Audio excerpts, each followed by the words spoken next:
নমস্কার বন্ধুরা, পূর্বাস কিচেনে আপনাদের সবাইকে স্বাগত জানাই। আজকে আমি শিম আর ওলকপি দিয়ে একটি রেসিপি আপনাদের সঙ্গে শেয়ার করব। খুবই সাধারণ একটি রেসিপি, তাও এই রেসিপিটি খেতে দুর্দান্ত হয়। সেই জন্য আমি শিম নিয়েছি আর একটা ওলকপি নিয়েছি। আমি শিমের আগা আর গোড়া বাদ দিয়ে এরকম গোটাই রেখে দিয়েছি। আর ওলকপিগুলো এরকম সরু সরু করে কেটে নিয়েছি। ওলকপি যেহেতু একটু শক্ত হয়, তাই একটু ছোট সাইজের কেটে নিলেই ভালো হয়। সেদ্ধ হতে খুব বেশি সময় লাগবে না। শিম আর ওলকপি কেটে নেওয়ার পর আমি পরিষ্কার করে ধুয়ে নিয়েছি। এবার একটি কড়াইতে দিয়ে দিচ্ছি সর্ষের তেল 1 টেবিল চামচ পরিমাণে। তেল গরম করে নেওয়ার পর দিয়ে দিচ্ছি শিম আর ওলকপি। শিম আর ওলকপি আমি একসঙ্গেই ভেজে নিচ্ছি। যেহেতু অল্প পরিমাণে রয়েছে, সেই জন্য আমি একসঙ্গেই ভেজে নেব। এরপর পরিমাণ মতো নুন দিয়ে দিলাম। নুন দিয়ে শিম আর ওলকপি একটু ভেজে নিতে হবে।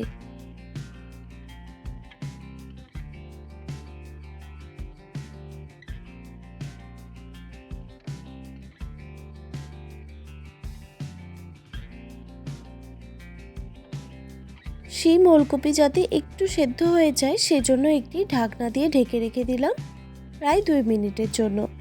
2 মিনিট পর ঢাকাটা সরিয়ে নিয়েছি, তবে আর আমি ঢাকা দেব না। দেখুন, ওলকপি আর শিম থেকে জল বেরিয়েছে। এই জলটা পুরোপুরিভাবে শুকনো করে নেব আর হালকা করে ভেজে নেব, গ্যাসের ফ্লেমটা হাই রেখে।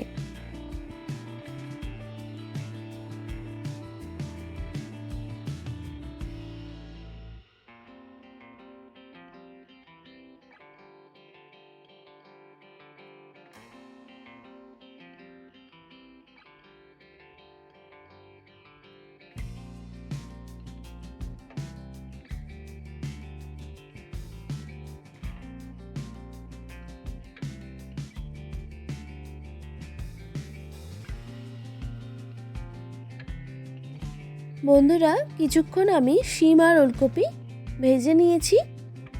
এর থেকে আর বেশি ভাজবো না।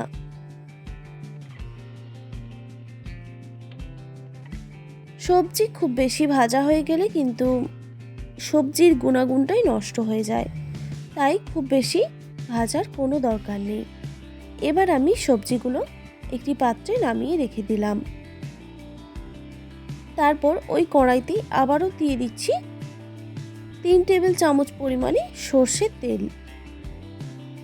তেলটা গরম হয়ে গেলে প্রথমে আমি বড়ি ভেজে নেব। দেখুন, এইগুলো হচ্ছে বিউলির ডালের বড়ি, আর এই বড়িগুলো এই বছরে নতুন বড়ি।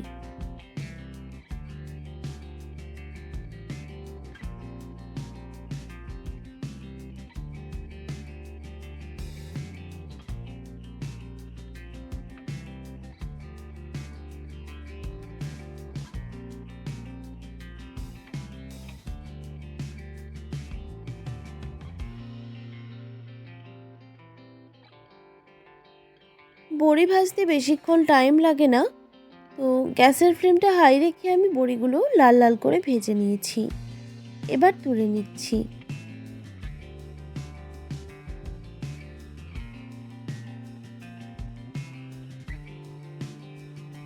দেখুন, বড়িগুলো এইরকম লাল করে ভেজে নিতে হবে।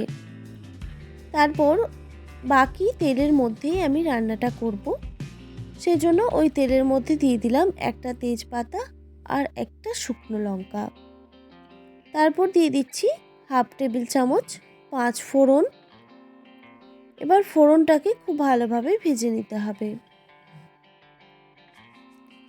ফোড়ন ভাজা হয়ে গেলেই দিয়ে দিচ্ছি 2 টেবিল চামচ পরিমাণে সর্ষে পোস্ত বাটা।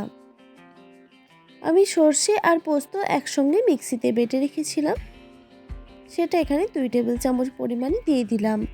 এবার একটু হালকা করে নাড়াচাড়া করে নিতে হবে। একটু হালকা করে নাড়াচাড়া করে নেওয়ার পর দিয়ে দিচ্ছি সামান্য পরিমাণে জল। এবার আমি এখানে গুঁড়ো মশলা অ্যাড করব। দিয়ে দিচ্ছি হলুদের গুঁড়ো 1/2 টেবিল চামচ, আর দিয়ে দিচ্ছি জিরে গুঁড়ো 1/2 টেবিল চামচ, আর ঝালের জন্য দিয়ে দিচ্ছি 1/2 টেবিল চামচ পরিমাণে শুকনো লঙ্কার গুঁড়ো। তবে ঝালটা আপনারা অবশ্যই কম বেশি করে নেবেন। এবার মশলাটাকে খুব ভালোভাবে কষিয়ে নিতে হবে।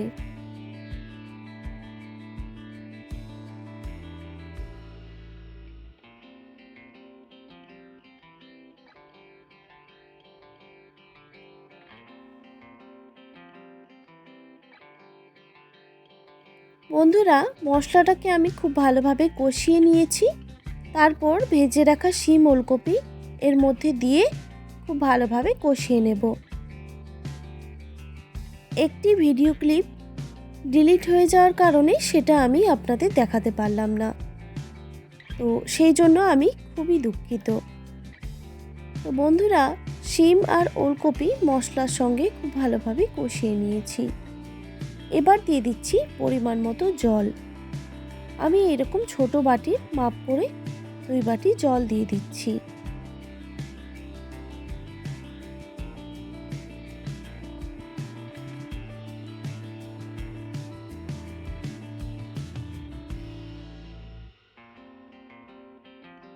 জল দেওয়ার পর খুব ভালোভাবে নাড়াচাড়া করে নিতে হবে বা মিক্স করে নিতে হবে।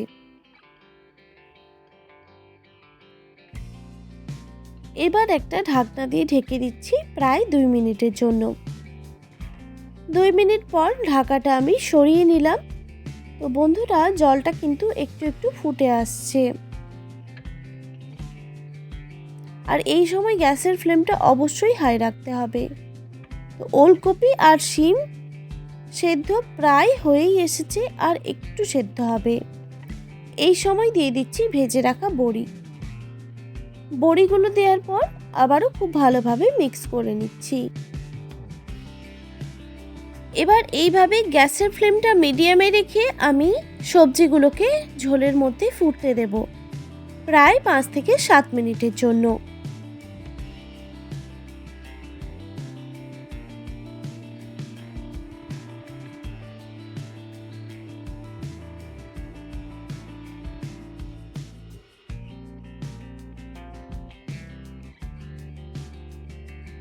পাঁচ 7 মিনিট এই সবজিগুলোকে আমি ঝোলের মধ্যে ফুটিয়ে নিয়েছি।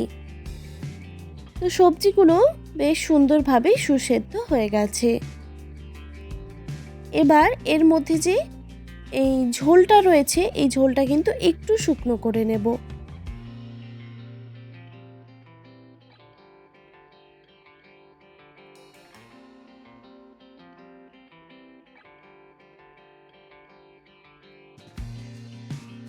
আর সবশেষে দিয়ে দিচ্ছি সামান্য পরিমাণে চিনি। যেহেতু সম্পূর্ণ নিরামিষভাবে, সেই জন্যই আমি চিনিটা ব্যবহার করলাম। চিনি দেওয়ার পর খুব ভালোভাবে মিক্স করে নিয়েছি। তো দেখুন বন্ধুরা, আমাদের শিম আর ওলকপির রেসিপি কিন্তু একদম রেডি। এবার আমি নামিয়ে গরম গরম ভাতের সঙ্গে পরিবেশন করব। আশা করি আজকের রেসিপি আপনাদের ভালো লেগেছে, আর ভালো লেগে থাকলে অবশ্যই একটি like, comment, share and subscribe করে দেবেন, আর পাশে থাকা বেল আইকনটিও প্রেস করে দেবেন। তাহলে নিত্য নতুন রান্নার ভিডিওগুলি আপনাদের কাছে পৌঁছবে। ভালো থাকবেন, সুস্থ থাকবেন। দেখা হচ্ছে নতুন কোনো রেসিপি নিয়ে। আর এতক্ষণ আমার সঙ্গে থাকার জন্য আপনাদের সবাইকে অনেক ধন্যবাদ।